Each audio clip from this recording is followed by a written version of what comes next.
Possession by Andrzej Żuławski. An amazing, disturbing, mad film made almost 40 years ago, and yet keeps popping in and out on various lists as the best movie, a true masterpiece, a movie only for a few who understand really what's going on, a really amazing experience.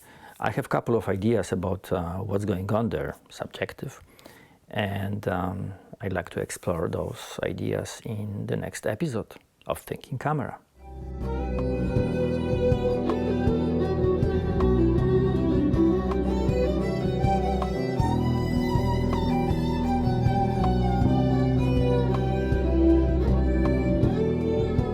How did possession happen? Żuławski says that when he watched Bergmans movie Scene from a Marriage. Johan? Jag måste tala med dig om någonting.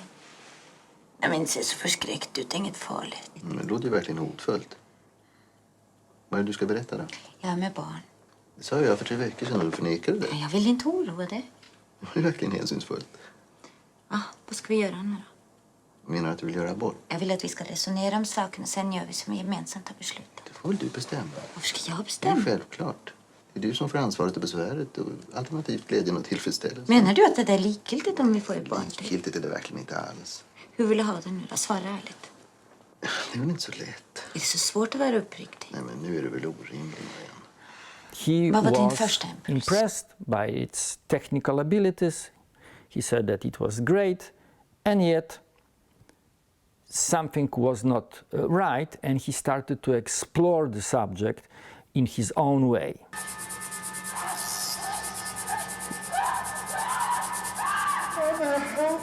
So suddenly we have those two ways of talking about marriage in crisis. We have a way that Bergman used, which, by the way, is somewhat played with or riffed on by Marriage Story. I thought we should talk. Okay.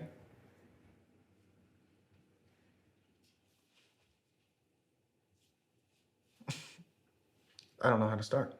Which in certain moments actually directly points to the scene from the marriage, but both films, the Marriage Story and Scenes from Marriage, are about the same way to approach the event, meaning there is an event that eats us, intrigues us, and we try to put the event in such a way that it actually reveals more and more and more of itself and goes deeper and deeper into psychological entanglements of the event, particularly when it concerns two people locked in a marriage. Or we have this Żuławski's way, which is what is really behind all of that. Where is the very bottom of what caused the discomfort problem, the drama, the crisis, and then rather than talk around it, just construct a story that goes through that basic assumption that this is what really matters in the story. What's gonna happen to us? It's up to you! Stop coming! Why I have to go? I'll follow you! In the middle of the film, where things get explained, articulated, explode, in the middle where there is a confrontation between Anna and the Christ figure, where there is this famous iconic scene of her getting possessed in the metro, that all of that is enveloped in material that is shot within the film by the camera, in which it reveals the biggest, the most intimate, the most horrifying layers of the story, of their being, only through the direct delivery on camera. So there's this entire layer of self-referencing of the medium, which I think is very intriguing. Throughout Possession, there seemed to be going a constant dialogue with the cinema itself. For example, by the very end of the film, there is an almost direct quote from Andrzej Wajda's generation. Żuławski was a diligent student of Wajda's films, and his later assistant, and a trusted colleague.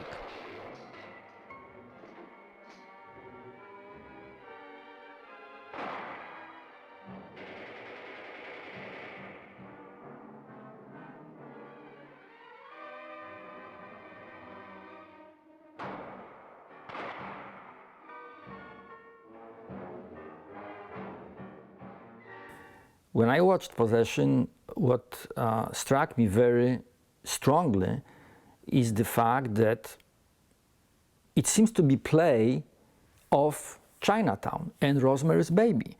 It seems as if the director, Żuławski, is trying to outdo Polanski. There are takes in Possession that are specific references to certain camera positions in Chinatown and Rosemary's Baby. The way that bed scenes are photographed, scenes of people in bed, one could say, well, you know, there are only so many ways that you can actually show two people lying in bed. Yet, Żuławski in Possession does exactly the same way of introducing the camera onto two people's faces lying in bed as Polanski does in Chinatown and Rosemary's Baby. There are shots that are directly referencing repulsion shots, particularly when there are hallways, passages. And isn't Sam Neill quite similar in Possession to Jack Nicholson in Chinatown?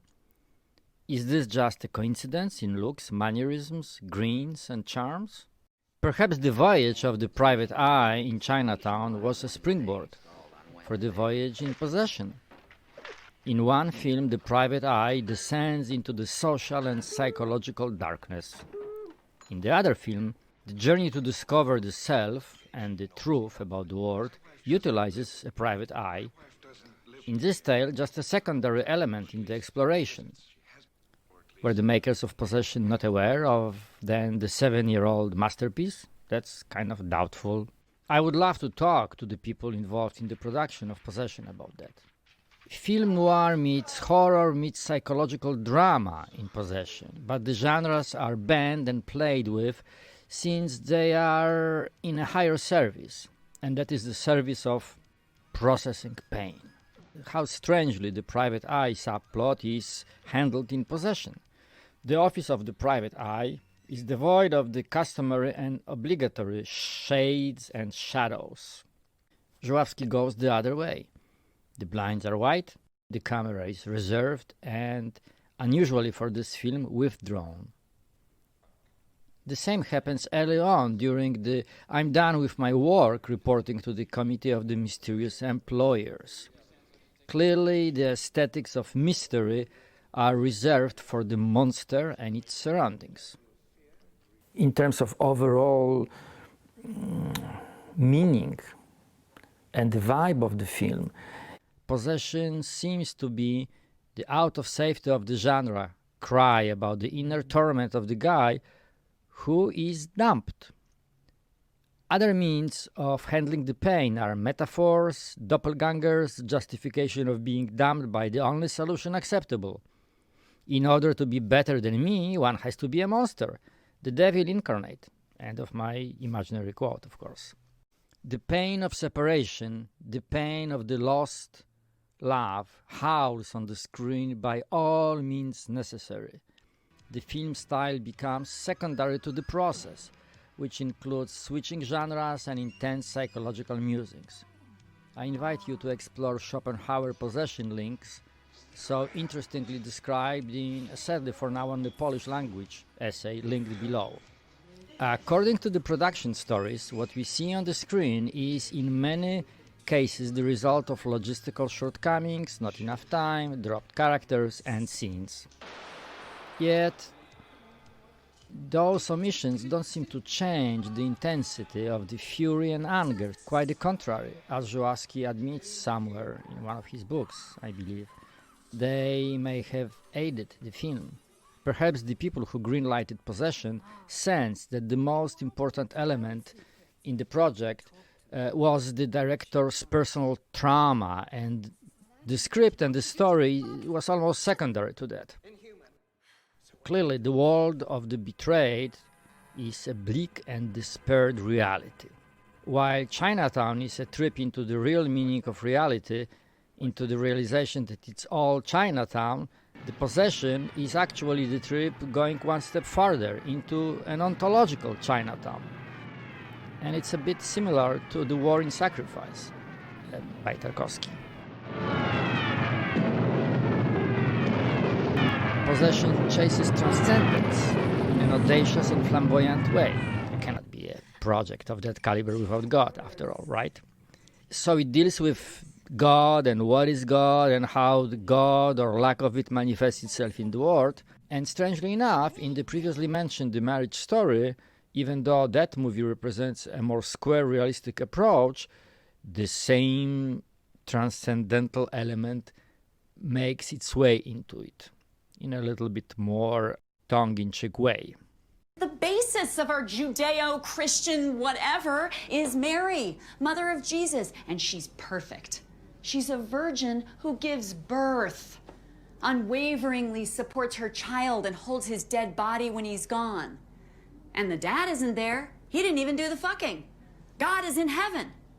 Which clearly brings us to the issue of God and film, and that will be the theme of the next episode of Thinking Camera.